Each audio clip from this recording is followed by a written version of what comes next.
Hey everyone, Kosta here, and in this quick video I just want to go over some of the dangers of kettlebell training. So not to scare anybody, but so that you can have a safe and productive training session every time by observing a couple of simple rules that you should always apply to your training so you never get hurt. Now, to begin with, you'll always simply want to make sure you have plenty of space around you when you're doing your kettlebell training. You want to make sure that you're at least at arm's length. So anything you can touch at arm's length, you want to leave at least a few inches more away from that so that your arms don't bang into anyone else or any other object. If you're training with other people in the room, make sure that they're also at arm's length away from you so that you're all in a safe distance. You have a safe bubble around yourself so nobody ends up hitting another person with a kettlebell, which is very dangerous. That's the first start. Second point, make sure you're properly warmed up. Put in at least 5 minutes, do some warm-up exercises. You could do some of the movements without any kettlebells or with very light kettlebells. Start off light, make sure you're properly warmed up so you don't injure yourself. That should go without saying. Moving on to the next thing that we should really look out for, we'll want to make sure that you're very, very comfortable with the basic movements. The swing, clean, into the rack position. You want to get very, very comfortable performing these movements properly.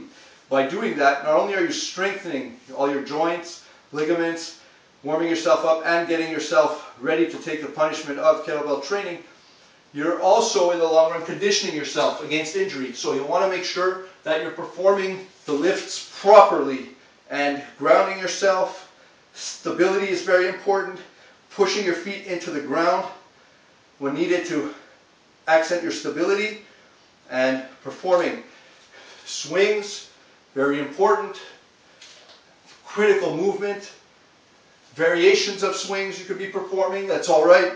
There's many different variations that are okay, from the fitness variation to obviously the sport variation, combining it with a high pull and into the clean, into the rack position. Very important. Now, another quick pointer that I can give you that's very important, that not enough people talk about, is when putting the kettlebells overhead.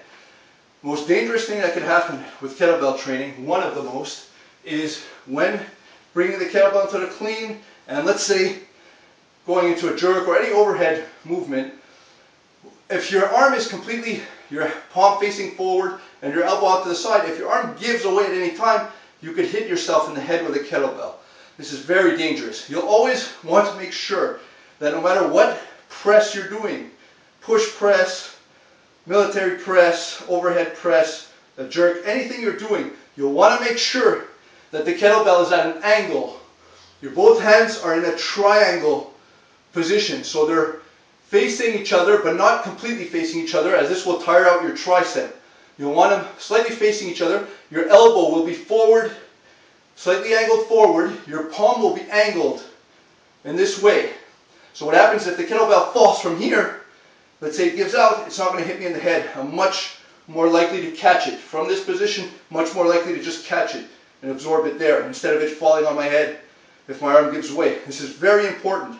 Again, from this position, the hand angled in a triangle position. There should be, imagine a triangle right over your head. Your elbow facing forward to the side but forward. Your palm not completely straight and your palm not completely parallel with your other one.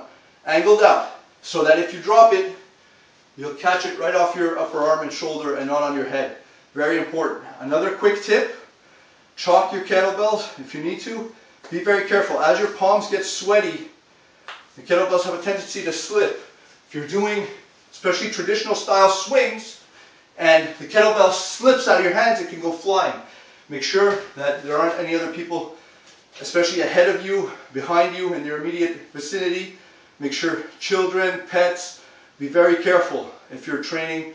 I personally don't like to train around my children or any children, just for the simple fact they're unpredictable. You don't know what they're going to be doing. If the kettlebell does slip out of your hand or if they get behind you and you don't see them, you could seriously hurt them. So you want to be very careful of other people, animals, objects that you could bang into. Make sure you have the space.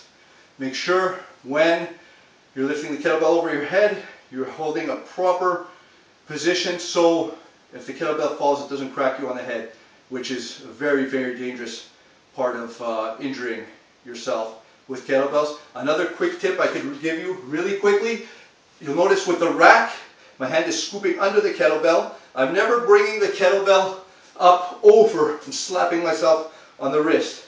As you move to heavier kettlebells, you can seriously injure yourself. What I'm doing always is bringing it up and slipping my wrist inside. Same goes with the snatch. If I'm snatching the kettlebell, bringing it up, I'm bringing it around and to the top. Up, I'm bringing it around. You'll notice it's coming around and to the top. I'm not throwing the kettlebell up and over my head. I'm not doing this. This is wrong. If the kettlebell's coming up and slapping me on the wrist, it's wrong. And even if you're managing to punch your hand under through, if one time you lose focus and don't do that, you can hurt yourself. So you'll want to make sure your arm is always coming around the kettlebell, scooping around the kettlebell. That's the ideal for preventing injury. I hope you found this video helpful. If so, if you have any comments, questions, just make sure you write them underneath this video, and I'll do my best to answer them in a future video. Thanks, and take care.